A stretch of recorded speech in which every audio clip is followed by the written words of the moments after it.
Lights, camera, Action. action! Ang title ng story, I will give you a new spirit and a new heart. Wala maingay. Isang araw, si Naya na walang magawa sa bahay.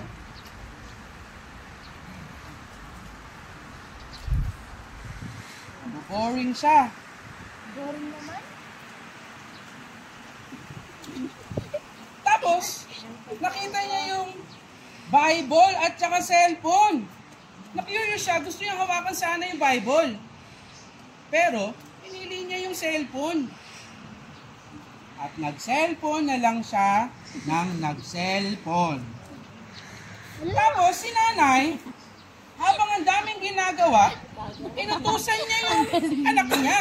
Nakakasuwa ako na malis. Mamaya po. Bagay nga. Mamaya po.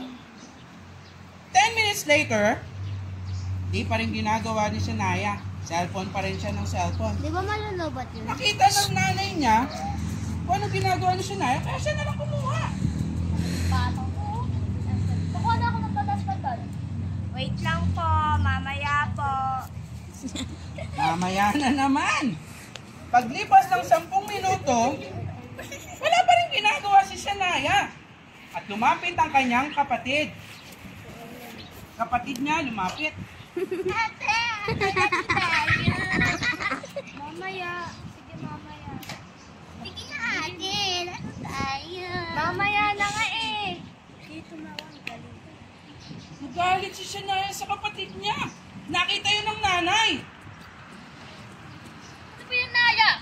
Puro ka maya na maya. Lahat na lang ng ano, ginawa mo. Maya, lahat na ng lutos ko maya na maya. Sabi mo ha?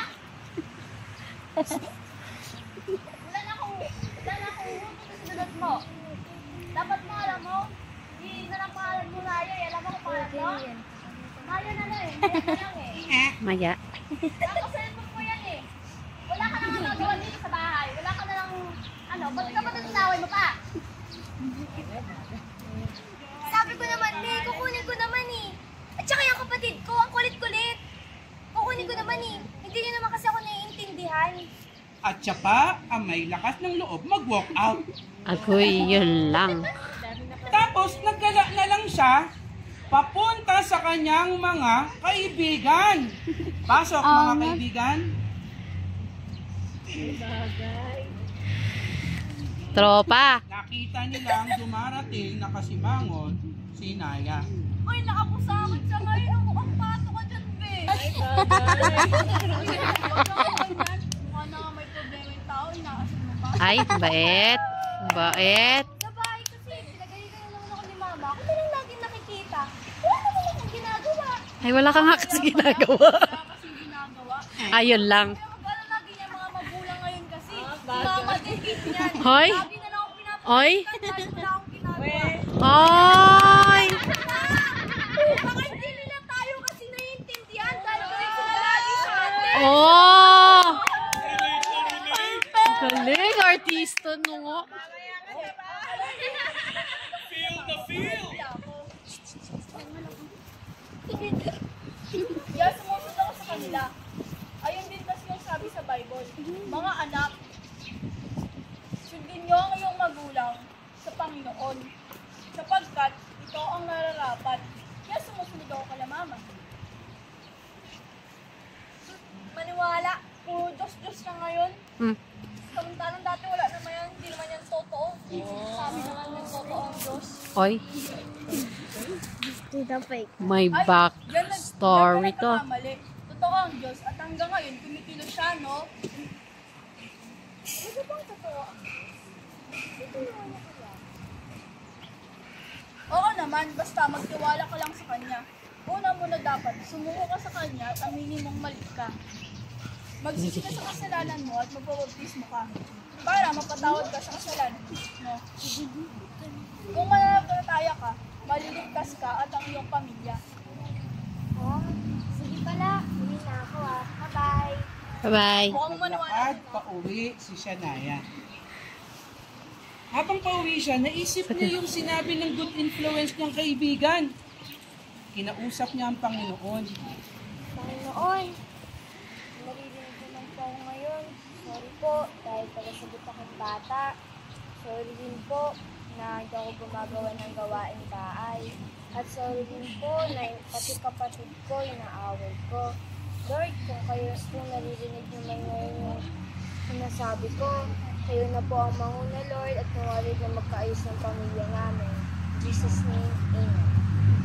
At nagpatuloy siyang lumakad pa uwi. Ngunit may mabilis na sasakyan at nabangga siya. Yang nakatigil. Oy, nabangga, bumangon? Bakit ganun bumangon? Ay, nandun agad. Kaya sa ospital. Ah, nasa ospital na. Kausap ng doktor ang Ay, ang ganda kanyang ng nanay. doktora. Kailangan apurahan kailangan palipusin ko niya kasi nabangga. Lakas. Narinig mo kumain. Lakas mo pa. Narinig mo ako na! Galit ka. Nagalit ka, doktor. Kailangan ipalit yung puso ng anak mo kasi nasira. Nasira yung anak niya. Nasira yung anak ng puso niya. Yung puso, yung puso. Nasira yung anak. Sorry. Okay, kailangan apareha. We need to operate on your child because her heart got damaged. We need to change her heart. Oh.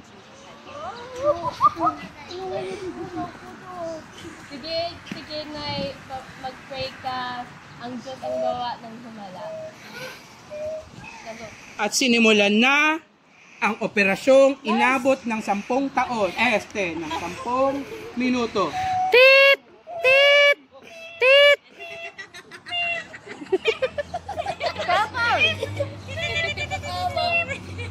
Up, binuksan ang dibdib. Nasaktan, didilagyan ng anesthesia. At nakalimutan daw ng doktor lagyan ng anesthesia. At gumamit ng scissor na para sa papel. Ano ko ba ino-opera ng utak? Bakit nasa braso? Nasa braso yung utak kasi. Nataranta yung doktor. Dog! Oh! Ah!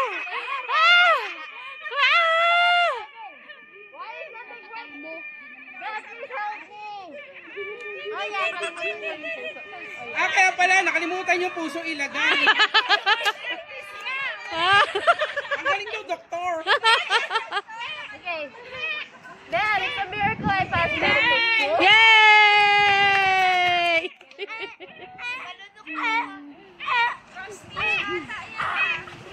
Heart monitor ah. Manda pa rin. Parang iba yung tunog ng heartbeat. And it's a miracle I passed medical school. Also, Oh, it's a miracle. May nakalimutan kayong doktor. In-stapler yung puso. Hindi na maya ng maya. Naya na uli yung pangalan niya. Oh! At ang operation ay naging successful. Pray! Kita yung puso!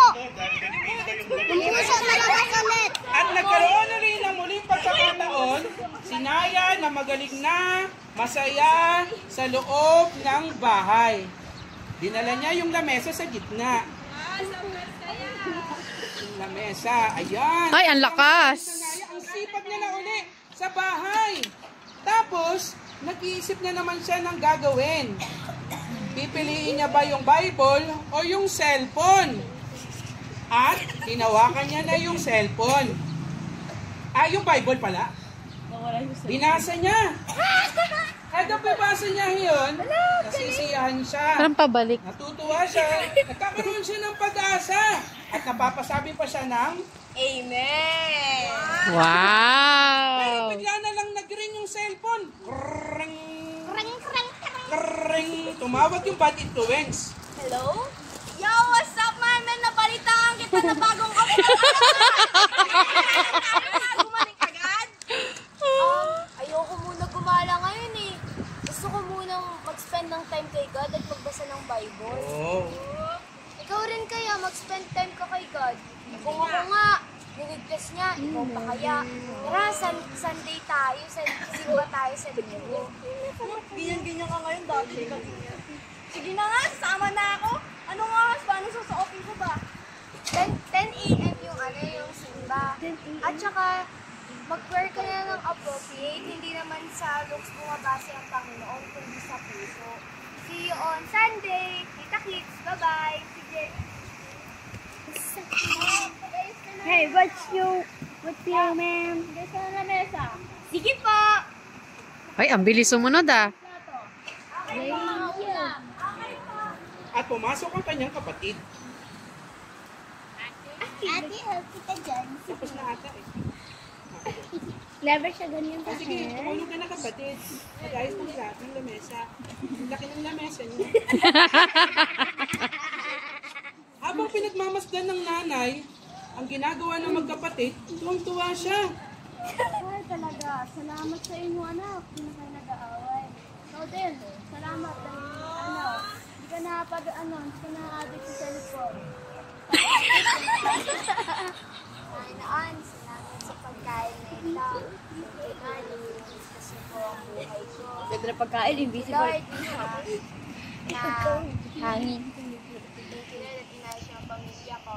Kayo po ang manguna, Lord, sa pamilya namin at kawalid na patuloy ka namin. Ikaw lamang ang aming sasambahin. In Jesus' name, Amen! Kain na! Line up! Wow! Yay! Ezekiel 36, 26, go! Bibigyan ko kayo ng bagong puso at bagong espiritu. Ang masamang puso ay gagawin kong pusong masunurin. Glory to God. Wow!